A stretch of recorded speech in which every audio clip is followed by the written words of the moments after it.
Welcome to Dance with Disease. My name is Ren. In 2016, my index finger started wiggling, which is great if you're training a dog, but I don't have a canine companion. And then the word Parkinsons came into my life. I knew from the beginning that this was not the downward spiral of doom as guaranteed by the brochures, but a kick in the ass to look at my life and change. This podcast is dedicated to sharing my magical journey of healing through trying every alternative therapy imaginable. Thanks for joining me. Let's dance. Good morning, friends. I had a good day yesterday. I stayed in my lane, and it felt right. I've been letting my ego. Patience is difficult.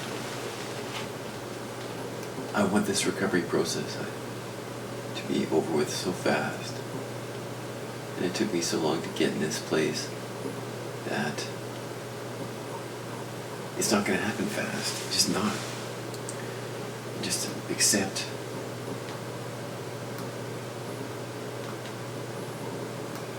Accept that this is the reality at the moment.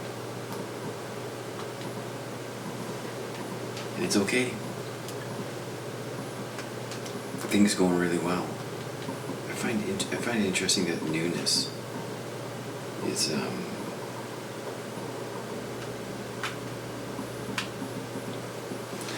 something that is a factor in this. Something will start new, and then it'll seem to peter off like this therapy, right? I was all excited about it when it was new. It certainly helps. It's certainly helping, but it's just so slow. And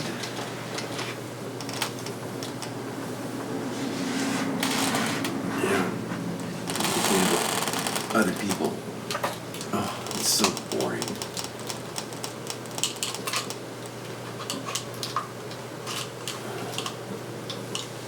And then to allow people in my life that are not going to change, just to be themselves.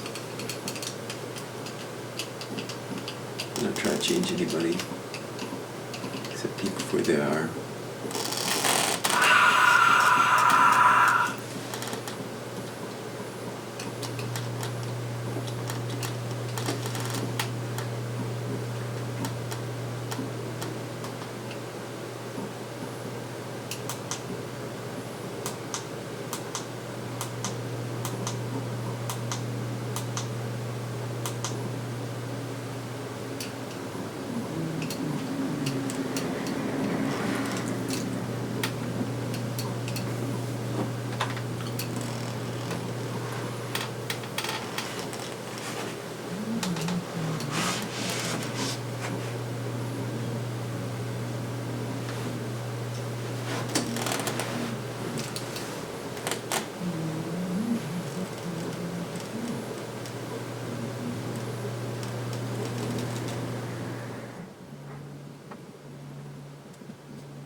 Concentration's difficult right now.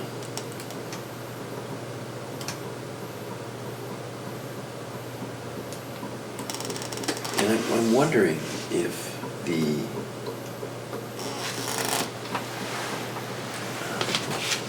I'm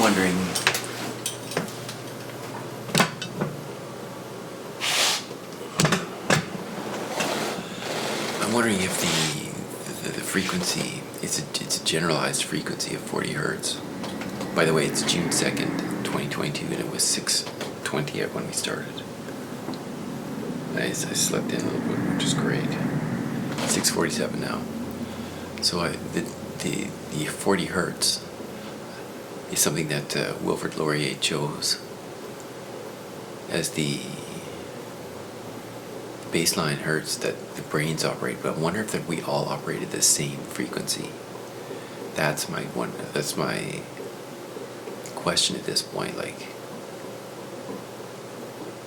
we certainly entrain to each other's frequencies, and that's what the purpose of this is, to bring the body back to a baseline of 40 hertz and bring the brain back to a baseline of 40 hertz. I'm wondering if it travels through the gut of the vagus nerve to the brain. If that's the purpose, because it would seem that the one transducer that's in the VTS 1000 doesn't seem like enough. It's certainly hard to relax. I think it would hard to relax. It's hard to relax regardless. But I think that it would be easier to relax if there was more vibration, i.e. a neurosonic or next wave chair. That's my theory at this point, and I'm working towards that. But at this point I don't have a chair, so I'm using what I got. And it's certainly effective. I've noticed mobility improvements in just little things like being able to easier reach up to a shelf in the kitchen and stand on my toes. It's a dancer thing, right? And I by no means, if there's any dancers watching, I don't have great feet. But something, the strength that I've had since my training, and that it was there. And I did it a few days ago, and I was like, okay. It just sort of naturally, and I don't think I was high at the time. The doctors call it on and off cycles. Neurologists call it on and off cycles. I call it high and coming down. You can put your euphemistic name on it all you like, but it is what it is. You get ripped off off this medication. And I'm not opposed to that, except I am opposed to long-term detrimental effects. Yeah, staying in my own lane is also important too. Nothing can be perfect. I can't control everything. So in terms of this experience, what is staying in my own lane? Staying in my own lane would be to, if it feels good to stay in my lane, not try to control everything, just try to relax into this experience. And if the only thing I can relax is my mind, then that's what I'm going to relax. I'm going to relax the mind. And it's difficult because everyone around can't cater to my needs. Everyone's fighting a hard battle. Everyone's got their own challenges. And I've got to look after myself and look after my mind. I feel like I'm getting closer. Like, I feel like this upcoming trip to the Czech Republic, to the ashram, has started a process of shedding. Because, man, just when I think that I'm over some things, it's just like another layer of toxicity is what I want to say, or layer of issues or a deeper layer of the same issue that I've been shedding for years is still there. Unworthiness, feeling in the way, abandonment, it's all still there. And it's like, oh God, please help me, just let this go. And certainly the VTS 1000's helping shake it off. It's like, but yesterday I stayed in my lane at my work. It doesn't have to be my way, and I didn't feel like it had to be my way before, But then you realize, oh man, I'm running this subconscious pattern, and much too far as irritation at times. But I'm trying, and I'm getting better. What subconscious pattern are you allowing at this point to override your better judgment? I've got to go to the washroom. See. Thank you for listening to the Dance with Disease podcast. My name is Ren. It's been a pleasure to have you here today. For more podcasts and the films, Dance with Disease, log on to YouTube, Ren the Artist. See you next time.